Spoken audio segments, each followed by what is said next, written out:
Bem, senhoras e senhores, boa tarde a todos vocês, tudo bem? Bem-vindos a mais essa videoaula, onde vocês observam que o espaço que estamos utilizando hoje é o espaço padrão. Na outra videoaula de número 47, nós usamos um outro ambiente, por motivo que esse espaço aqui, que é utilizado para essas videoaulas, não estava disponível, certo? Apenas uma satisfação aí para vocês que acompanham os nossos materiais, beleza? Mas vamos ao que interessa. Bases socioculturais da educação física, parte 3. Se você não assistiu ainda às outras videoaulas, assista aqui em cima, tanto a parte 1, onde falamos das matrizes, tanto conservadora quanto crítica, quanto a parte 2, que foi o papel do educador físico, do profissional de educação física nessa base sociocultural. E hoje vamos falar dessa junção da sociologia, da educação física e realmente a participação de alguns esportes nessas relações sociológicas e também marxistas. Bem, senhores, então, falando então dessa contribuição do profissional, como foi falado em aulas anteriores, e como ele tem um papel fundamental nessa junção da sociologia e da educação física, e também como a formação de uma cultura corporal de movimento dentro da própria educação física. Observando também as grandes contribuições da sociologia marxista, situando principalmente na superestrutura e também na sua infraestrutura, principalmente quando nos tratamos de uma linha mais ideológica.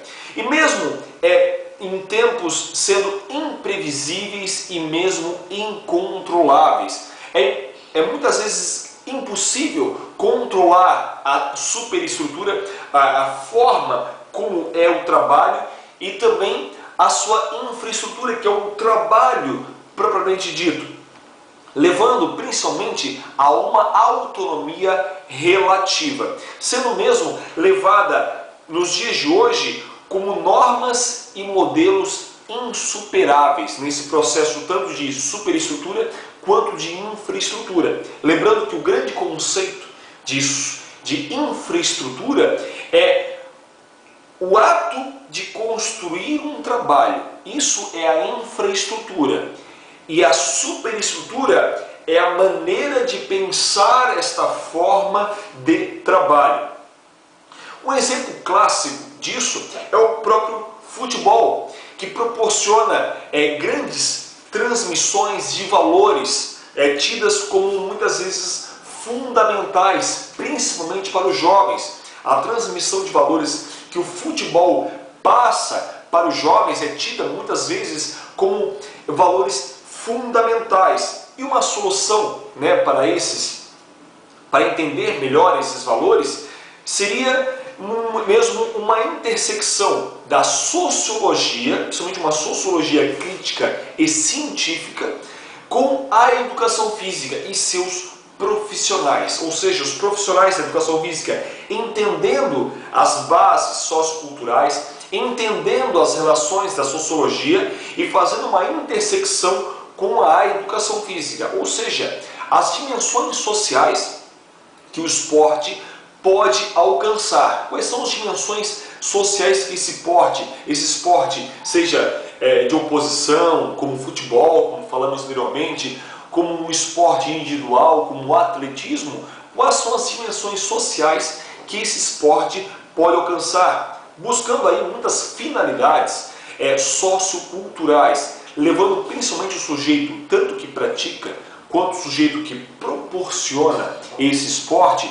realmente uma consciência crítica a respeito do que ele faz, tanto na escola quanto fora dela, quanto em clubes ou em academias de ginástica ou mesmo na comunidade.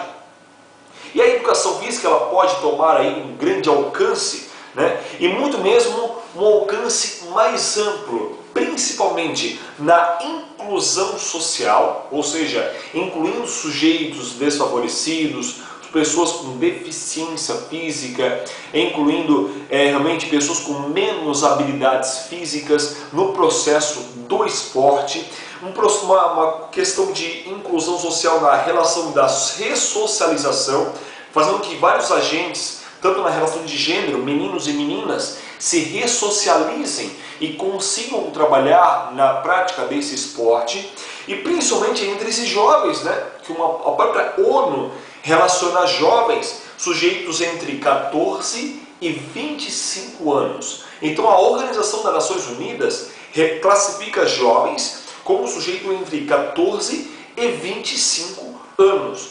E com mesmo várias experiências positivas pelo mundo. O esporte, ele tem muito esse processo com experiências muito positivas, principalmente no alto rendimento. Levando esse alto rendimento, tendo uma influência positiva, principalmente na infância e na juventude, como a pedagogia do exemplo. Quantos jovens não se inspiram em grandes atletas, como o Neymar, por exemplo, como um motivo de exemplo, como um motivo de referência a ser seguida? E esses bons exemplos têm muitas relações ao longo da história, né? Com base nisso, nós temos a própria filosofia confucionista, ou seja, essa filosofia confucionista, que ela teve o seu auge no século V a.C., essa filosofia confucionista, servindo muitas vezes essa filosofia confucionista como barreira para a própria resistência do pré-capitalismo ocidental. Então essa filosofia foi uma grande resistência no capitalismo pré-ocidental. Mas o futebol, mesmo como uma grande prática esportiva, tem uma potencialidade pedagógica muito grande, né? E muitas vezes essa pedagogia ela é pouco entendida, de tal maneira que com novos estudos, novas pesquisas, pode ser dada uma aproximação tanto da comunidade científica como da comunidade em geral, ou seja, o ambiente científico, o ambiente dos estudos, os artigos científicos e até mesmo a apresentação desses estudos para a comunidade geral, uma aproximação mais da comunidade científica com a comunidade em geral, dialogando sempre sociologia e educação física, fazendo essa junção da sociologia e mesmo da educação física. Um grande exemplo disso, ao longo da história, onde a sociologia e a educação física tiveram boas junções, é realmente na Grécia Antiga, onde a Odisseia de Homero, né, o grande livro da Odisseia de Homero, onde mostra realmente a grande saga de Ulisses na busca de conquistar realmente os seus objetivos e realmente vendo grandes relações sociais também a serem vencidas, grandes barreiras sociais a serem vencidas. Isso numa era mais antiga. Na modernidade nós temos a própria história da ópera e do teatro em si, né? A ópera como uma abordagem mais erudita, né? Buscando uma evolução social mais para a classe burguesa, e o teatro realmente como uma cultura mais popular, como o próprio circo em si, buscando vencer também barreiras mais populares, trazendo realmente um público mais popular para o teatro e para o circo. E essa representação da estrutura social que tem tanto a ópera quanto o circo propriamente dito. Então são exemplos clássicos da junção da sociologia e da própria educação física. E aí, naturalmente, nós temos muitos marxistas, né, pessoas que se inspiraram nas ideias de Marx, também para escrever sobre o esporte, escrever sobre o futebol propriamente dito, e uma prática, né, do futebol que acaba levando a cultura de massas, que levando realmente a ser estudada a sociologia marxista dentro do futebol, como um fenômeno cultural e popular, ou seja, entender que o futebol, que é uma cultura, um fenômeno cultural e popular também, apesar de suas tradições reducionistas, ou seja, o futebol muitas vezes por uma técnica exacerbada reduz a sua complexidade, né? Com o apoio mesmo pura e simplesmente em resultados. Muitas vezes o futebol, por apoiar pura e pragmaticamente em resultados, né, reduz a sua complexidade e faz realmente o sujeito viver uma condição mesmo alienada do próprio futebol. e o seu uso político, né, das classes dominantes como uma estratégia de alienação das massas, ou seja, as classes políticas, entendendo todo esse processo sociológico, usam o futebol como uma estratégia também de ópio do povo, uma estratégia de alienação das massas. Isso, claro, que acontece desde o início do século XX. Provavelmente uma visão mecanicista que abre mão da dialética, ou seja, essa visão mecanicista, a visão realmente da técnica, pura e simplesmente, abre mão de uma relação dialética, ou seja, a ideia que eu tenho e a ideia que o meu transeunte tem, que o meu interlocutor tem sobre o tema, possa chegar aí, a partir dessa relação crítica, uma terceira opinião. E muitas vezes a técnica pura e simples reduz toda essa complexidade dialética que o marxismo e autores que escreveram sobre Marx entendem sobre esse processo, né? Tanto Marx quanto o seu grande parceiro Engels. Estão apropriando principalmente pelas classes populares o futebol. As classes populares apropriaram o futebol para transformá-la principalmente numa cultura de massas. E há literaturas que falam sobre o futebol apoiados nesse marxismo. Muitos autores se elencam e se alicerçam no marxismo para escrever sobre o futebol, prevalecendo principalmente períodos aí de 1960, 1970, marcadas principalmente por rebeliões tanto estudantis quanto rebeliões sindicais. Autores que se apoiaram no marxismo, realmente que entenderam isso como uma estratégia de alienação de massas, realmente tiveram seu auge na década de 60 e 70, gerando muitas rebeliões, gerando muitas realmente revoltas estudantis e mesmo sindicais, influenciando mesmo uma grande geração em várias instâncias sociais propriamente ditas. O futebol, ele perdeu a sua complexidade, essa redução da técnica, esse reducionismo técnico perde aí a sua complexidade e a sua exigência de pensamento científico. Hoje observamos que o futebol ele perde a sua exigência científica por reduzir puramente na técnica, tendo um tratamento altamente simplista e perdendo mesmo muitos conteúdos. A própria escola de Frankfurt, ela tentou aproximar, Karl Marx e Freud, quando falamos de dialética e psicanálise. E também, porém, tentou reduzir realmente a ideia do pão e do circo, e principalmente usar o esporte como uma alienação de massas, como um esporte clientelista, como um esporte espetáculo, Em suma, o uso político do próprio evento de massas é uma realidade realmente a ser observada. E obviamente que isso não é culpa do futebol em si. O futebol em si não tem culpa do que acontece com ele, mas principalmente o uso político que se faz do futebol.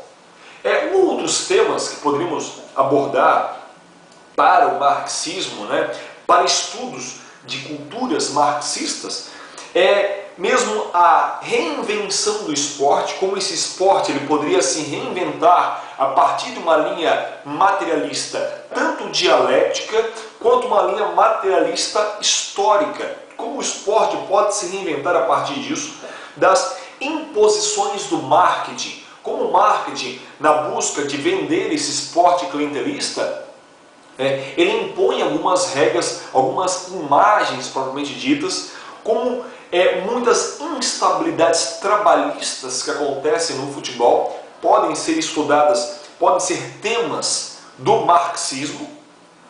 A própria concentração salarial, e é muito evidente isso na mídia televisiva, nós vemos grandes jogadores de futebol ganhando milhões em salários altamente concentrados, e isso também pode ser tema para o marxismo. O próprio sindicalismo incipiente, ou seja, a incipiência sindicalista é muito comum no ambiente do futebol, onde os sindicatos não conseguem se fundamentar. Há uma grande diluição do processo sindicalista no ambiente do futebol. E estes fenômenos são pesquisados a partir do conceito tanto da infraestrutura quanto da superestrutura. Entender que a forma de trabalho e a forma de pensar esse trabalho. Então, quando falamos de infraestrutura e superestrutura, podemos elencar também esses temas marxistas utilizando do futebol a partir do seu objeto principal de estudo. A própria dialética, ela não pode, a partir disso, ficar no banco de reserva, né? Então, Walter Bracht, que é um outro grande autor que escreve também sobre o marxismo, escreve também sobre o esporte, ele vem realmente mostrar como o esporte uma reprodução da força de trabalho, da produção capitalista, ou seja, colocar o futebol realmente como uma reprodução daquilo que nós fazemos no ambiente de trabalho, como uma reprodução do ambiente do capital, do ambiente da mais-valia, que abrange principalmente uma problemática na relação do trabalho e do lazer.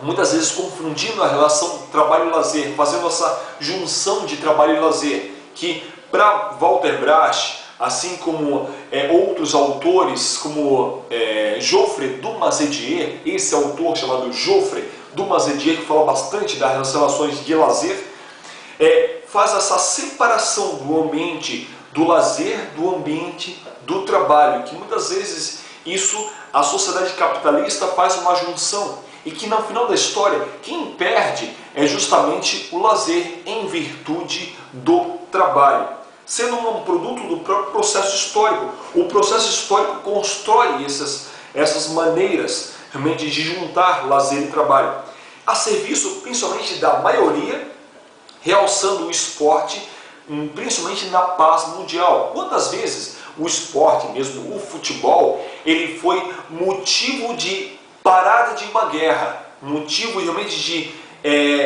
o dia da paz, o dia do jogo em muitos países, como a África, por exemplo, foi o dia da paz, um dia onde aconteceu aquele momento do jogo específico. Então, naquele momento histórico, não teria guerra. Então, ele foi realmente tido em muitos momentos como o momento da paz mundial, né? Contextualizando a própria Alemanha nazista. E no caso do esporte e lazer, cabe ao trabalhador realmente ter o seu tempo livre, realmente ter realmente o seu tempo, a sua atividade e a atitude para promover essa atividade.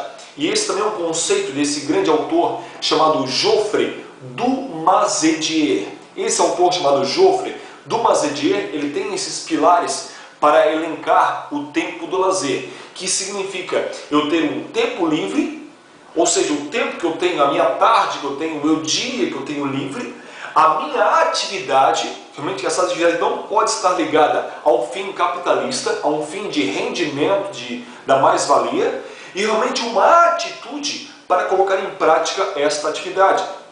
Então isso é o conceito do tempo livre voltado ao lazer, né? Construindo isso, a subjetividade do sujeito e principalmente, senhores, a cidadania, ou seja, o sujeito deve construir realmente a sua subjetividade e construir a partir desse tempo livre a sua cidadania, fugindo mesmo dessa alienação do próprio mercado de trabalho. Certo, senhores? Realmente muito obrigado a todos vocês, agradeço ao tempo disposto a ouvir esses materiais. Se você não é inscrito no nosso canal, se inscreva aqui embaixo, acione as configurações, ok? E muito obrigado e até um próximo momento. Valeu!